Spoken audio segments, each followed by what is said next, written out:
Imagine being 18 years old, holding a failed mark sheet, and hearing you will never amount to anything.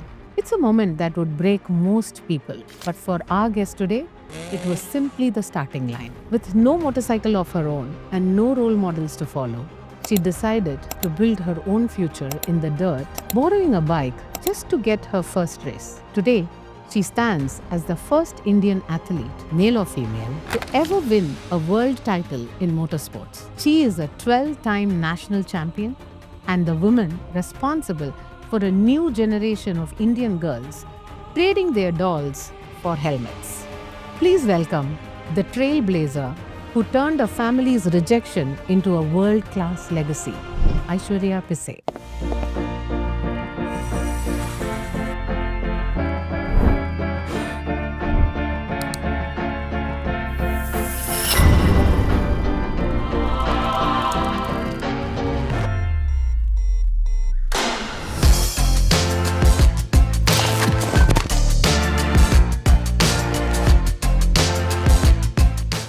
Welcome to the Shio Effect, Aishwarya.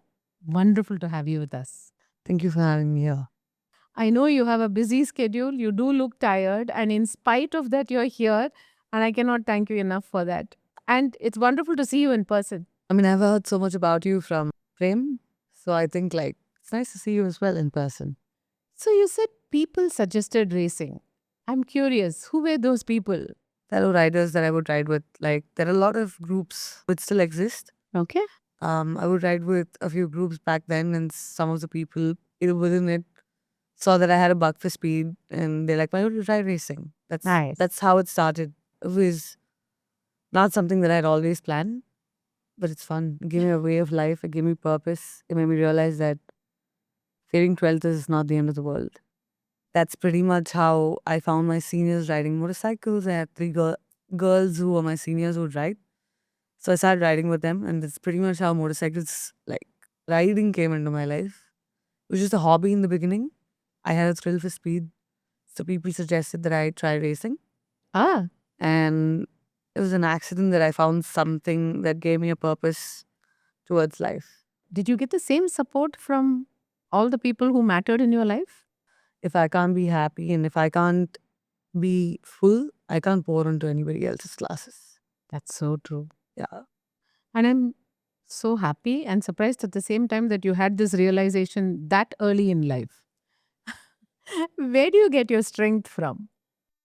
I love living, and I don't think I would let any setback or anybody tell me how I can live or when it's the end. I choose when it is. Yeah, that is lovely. Yeah.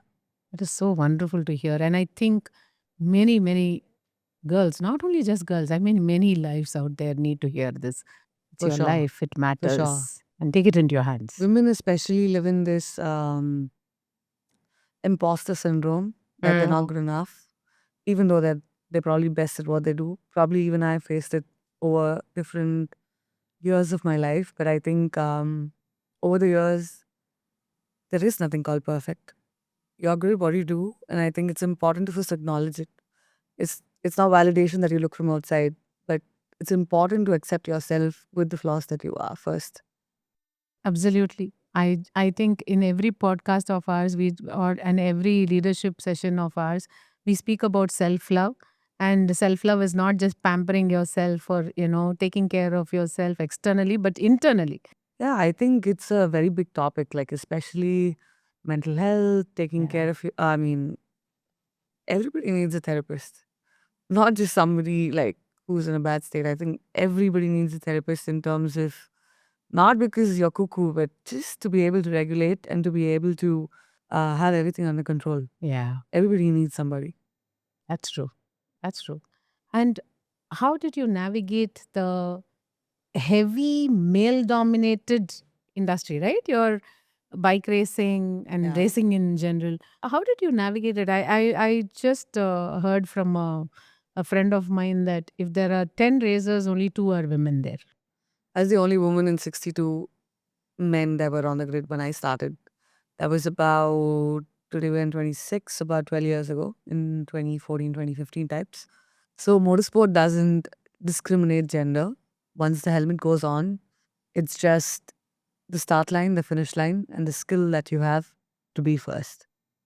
It's so beautiful. Thank you for sharing that. And then that's really inspiring and motivating and looks like there is hope. Because we think it's a man's world and it's not easy to navigate into a space which We is culturally live in a country where there is all these things about feminism and like, I think it's just about getting an equal opportunity, Mhm. and what you make out of it is all in your hand. Because motorsports, when I started, or even now, there is no blueprint as to this is what you can do, this is how you can go. Where other sports does have infrastructure, a structure overall as to what you could achieve.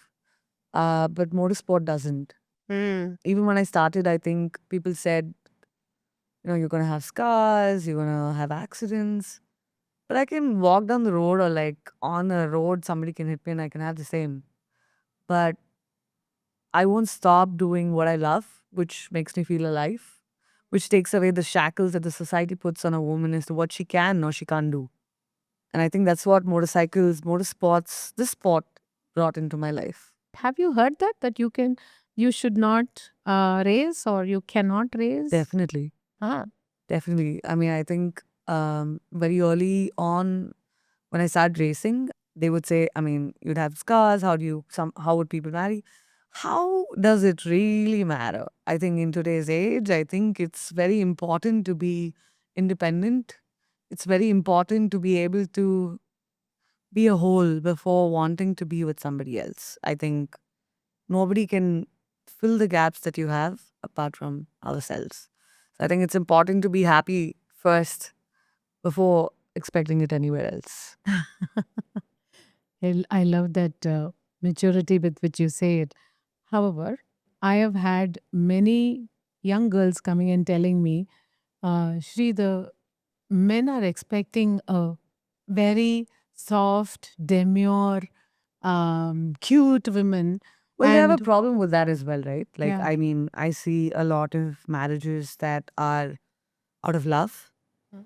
But what's loyalty? Everything's falling apart. Like, I mean, that's what I'm seeing around me with my own friends. Like, I really don't know. I mean, it's a social construct that you do have to have a partner, but exactly for what? Hmm. Okay, I make my own money, I'm independent. I treat myself like a princess or a queen or whatever. I already live that life. If anybody else coming in is going to put shackles or a cage, why do you really need someone? On one side, women are like, I want to be who I am. I want to be my authentic self. And, I want to find a partner who will be able to relate to who I am. But And why do you have to find one? I uh, think if it really is, it's meant to be, it'll just come. it'll just happen. Yeah. I mean, I have a lot of friends who are getting married, having children, and I'm happy. I mean, it's just like a tick box in most of their stuff. Like I do understand it's important, but it's not priority. Mm. Well said. Maybe it depends on what's priority for each one's in their For own sure. journey of Yeah. life. For sure. Yeah. Definitely. Yeah. But I'm also seeing that there is a shift that is happening. Like earlier on, girls used to see themselves in a stereotyped way to Fit get into into a the society. relationship, fit into the society, get into a relationship, be a marriageable, eligible. But But for now what? things What are happens? breaking. Yeah. Yeah, I What love it. happens when somebody leaves them? There's literally no lifeboat or what is it called? The life vest? I think the life vest is you. Yeah, exactly. So you have to build it so solid that Yeah, it shouldn't matter. agreed. Exactly. Yeah. And I'm also hearing from the boys that no, we don't want cute women. We are not expecting that. We want them to come as authentically as themselves. So somewhere there seems to be a mismatch in the way things are communicated. We come from a society where men can't handle strong women. Mm-hmm. You think so? 100%. I mean, I'm not saying it's all the 100%. There might be some misses here and there, but overall, if you look at it, even today, 99% is that. They all want somebody who needs to be rescued. to be very honest. I think even if you go back to our stories and all the fairy tales, the kings and the princesses were all prince were always saving the princesses and the queens, right? And the lady in distress, It's damsel the in social distress. construct that built it. Like, I mean, tell me what cartoons come that way today? None. Yeah, Is it even real? No. In today's world, it's not. absolutely not. Maybe we need to rewrite these stories. For sure. For sure. Everybody has to have an equal opportunity to choose, explore, find themselves. It's going to take time, but I think it's very important to find that. So in 2019, you and PV Sindhu brought home the world titles for India. And think I heard you mention that the government had the money, the crores, and you were acknowledged with a congratulation, and all you had was a 5,000 in your bank. I never got anything. Oh, even that wasn't there. So that's what No. I don't even think the government knows that I'm a world champion. I mean, there's only world champion between men and women to have won 4 world titles. And I mean, yes, like you mentioned, we did win the world championship at the same time. With the amount of recognition, like I said, our country worships Olympics and cricket. It didn't get as much light. It's okay. Somebody has to break it. So I didn't stop. I'm still going. I know that PV Sindhu got recognized a lot. The government got a lot of recognition and made a lot of money. And I thought you got a congratulation and a 5K award, but no, even that didn't happen. No, Wow. that's the country we live in. So we are in a country that celebrates IPL and Yes. Olympics. Yes. That's the reality. What That's okay, but it'll change. Yeah. Being the torchbearer, trying to break barriers, trying to do different things means that it's not going to be easy. I mean, I never did it for fame or anything, but it's a part and parcel of the game. But it's time that the narrative changes over time, which Yeah. it is slowly. When I started, maybe I was the only woman on a 62 grid of people. But today you'll see a whole grid of 15 women racing It's amazing. into multiple races. So it's evolving. I'm not saying it's not changed. It definitely is evolving. It takes some more time to accept it. So how do you go and convince a corporate boardroom to sponsor when they prefer the IPL more? I'm persistent. And what I do different from other athletes is that I have my own PR strategy. I have my own PR team in place. We do the press releases, pre and post events. We also have the social media thing strong. So that's what I sell. And at what point did you evolve into an entrepreneur? I think the minute I decided to want to be a racer, I was already one, because it was raising sponsorship for a sport like this is it's like pulling a magic trick out of a hat. Entrepreneurship was something that I started maybe 3 years ago. I did fail at maybe 3 ventures that I started. The fourth one is what's working. So I just realized that I can sell a skill instead of having that I'm good at. And that's where the entrepreneurship, I think, with this particular company that's Paddock Media House, started. Nice. What would you have as a message to all the women out there who are scared to try and fail? I think this sport has taught me to fall 1,000 times before I win one time. So failure is inevitable. It's important to be able to embrace it, which is why it's important to play a sport, to learn to fail gracefully. And that's what I think most of my talks, when there are a lot of people in the audience, I tell them, I encourage them to put their kids into a sport. It teaches them a lot more than just studying. So if I were to ask you to call out at least minimum 5 leadership traits that a sport can instantly get you imbibed into. Patience, persistence, never giving up attitude. I also think learning to fail and get up, right? Always. Always. Always. And that's one key thing. I mean, you can either get stuck with the fall that you just had, or you can just get up and keep moving to make all the next steps right. Yeah. That's one thing that me and my coach always speak about, my mental conditioning coach. And I think that stuck with me. Like, okay, I mean, it happened. So what? Next what? So, when you say you have a coach, what are the internal barriers that you have broken to build your resilient self? I've almost lost my life. I've had multiple accidents. I wouldn't have made it alive. The first one was breaking my collarbone 1 week before the national championship. I know you put on your steel plate, your screws, and you went and won the title and you came back, right? Not just one, I won 3 titles that year. My God. That's how I got into TVS as well. So that was the TVS 1 week Women's Cup the first year, then the national championship of the Women's Cup, and then the rally. So I won 3 championships that year. And that was the first accident that I had ever had. And following that, 2018, my goal is to be a Dhaka, which meant I had to start racing outside. So I started venturing into racing in a series called the FIM Baha. It's a 2-day rally, about 500 kilometers each day in terrains that are very technical. On day one, 10 kilometers before the finish, I had a crash.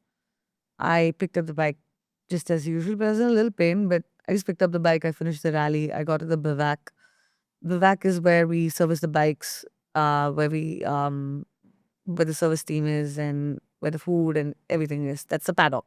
Okay. So I reached there and my manager saw my face and I had a black and blue eye. Like, I mean, I did look like I was beaten up. So they had to get a medical certificate to say that I'm fit to ride the next day. But when I went to the medical center, they said we'll have to do more tests and they took me to the hospital and then there's a rupture in my pancreas. Mm. So they said they'll have to move me to a hospital Oh my uh, God. to get the surgery. They got me to the hospital. They said they'll put a prosthetic, but that wasn't enough. So they had to cut open my abdomen. Like I had like 42 stitches and they stitched it. I mean, if it would have happened in India, I probably would have to be on insulin. And those 10 days in the ICU, like, I mean, importance of water, just a drop of water. They wouldn't give me water. They wouldn't give me any food. So I think having dealt with that, coming back from it, having PTSD of the whole situation, and I wouldn't want to shut down because of a setback. When sitting in the hospital, I started my coach saying, what do we do next? Okay, this is what we want to do next. So 2018 is when I had that accident. 2019, I went into the same race and I won the first world championship. Wow. My goodness. Is this grit or is this a fierce vengeance to prove yourself? I think we all have a lot of potential. And I think I wanted to explain how much I can push. And there's no way I would give up. Oh my God, this really looks tough. Yes, it is. So, here is my next very curious question. All of this really hardens you up, right? It makes you tough and tough and tough and tougher. Yeah. What is that soft side of yours which nobody knows? I think only my dogs get that. I think that's the side only my dogs get to see. Okay. And what is that side, Aishwarya? Just being me. I think. I mean, yeah. Just being me, human. And what is that you love to do when you feel that being human? Just be me. I think we live in a world where people pretend and try to be so many different things. It's too much effort. I think it's just important to be true to yourself, Yeah. to be able to smile, to be able to feel like you're loved. Yeah. And you need to love yourself first before anybody else. Absolutely. I mean, days I forget that my dogs make me remind me of that. That's beautiful. Yeah. How many dogs do you have? I have two. Two? I have 2 girls, Teddy and Laya. Oh, lovely. What a beautiful name. You were the only girl in a 62 Grid of men. grid of men. Now, how much of mansplaining had you had to go through? I think it still goes on. It'll never stop. Advice is for free. And people love to be right. How do you deal with it? I ignore. Okay.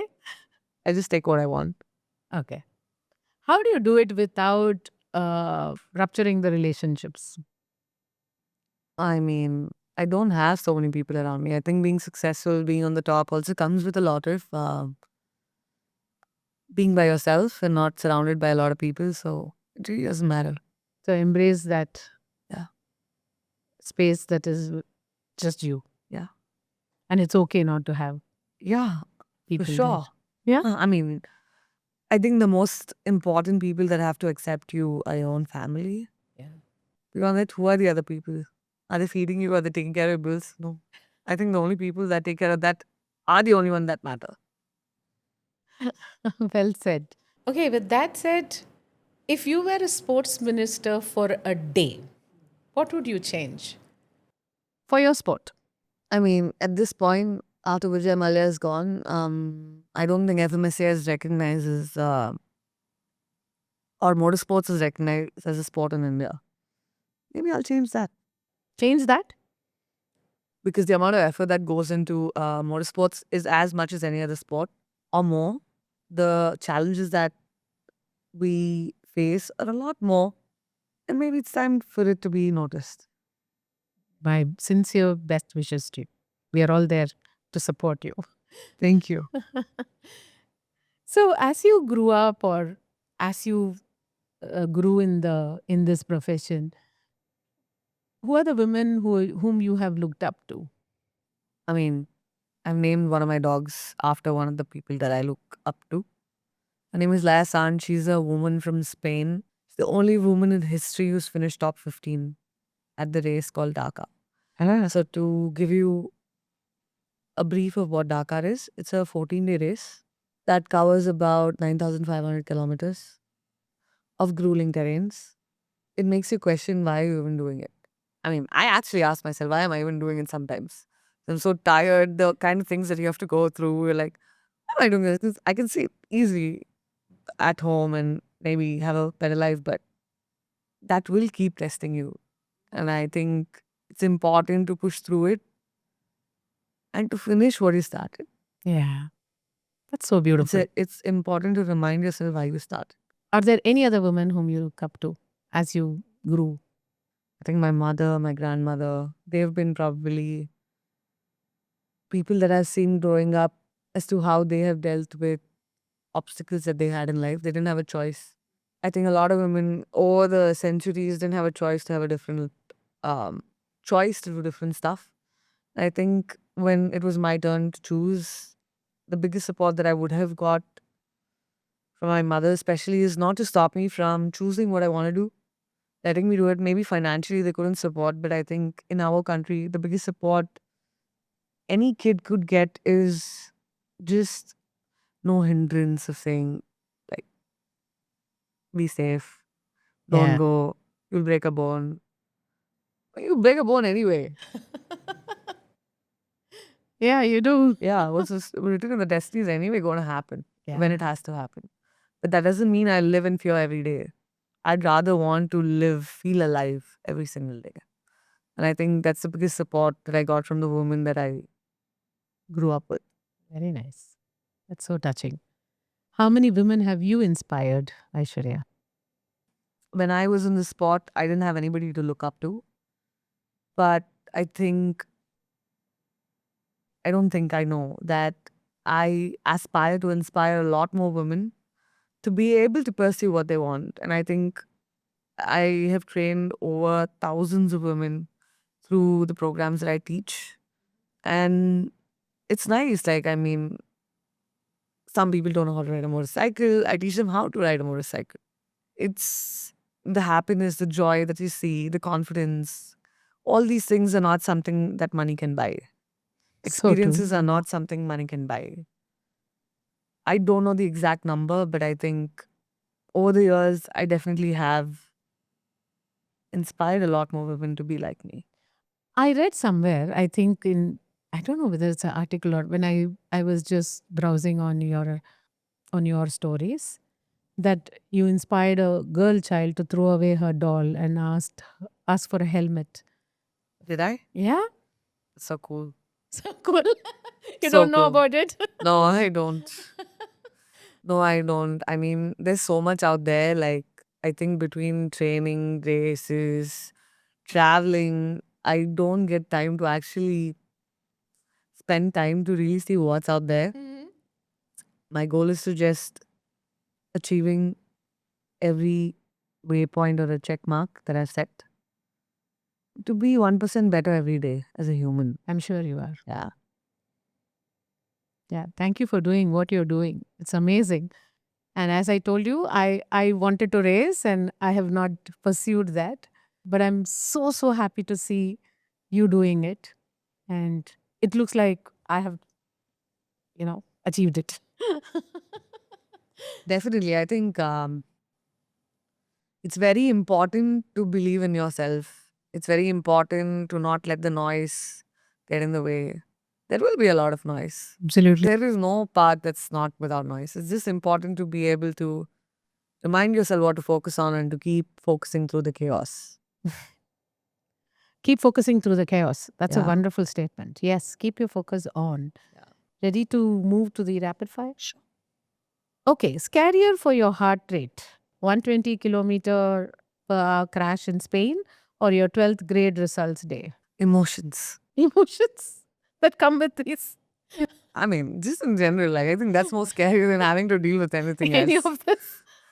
Was it the emotion on your 12th grade result day really strong?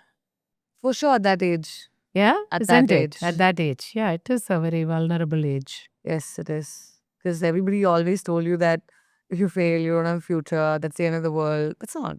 Mm. It's not. Today, so many engineers. Just this morning, there was this porter guy who was delivering all the stuff, and he's like, I'm a degree graduate, but I'm doing this because I earn more." So, studies is not everything. Yeah. Common sense is not something that you can buy off books or learn off books. Absolutely. Most annoying thing a male racer has ever said to you? Why do you want to race? You'll get hurt. You'll have scars. Isn't it true for them too? Advice is for free, no. Okay. Better training for your killer instinct, a desert rally in Morocco or silk board traffic in Bangalore? I think it's all started with Bangalore traffic.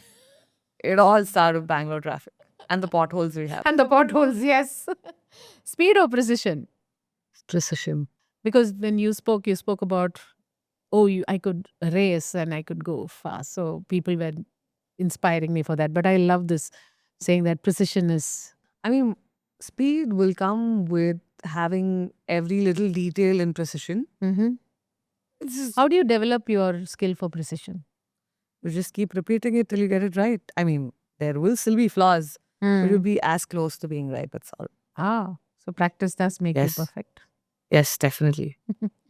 One word to describe the feeling inside your helmet right before the green flag. Focus.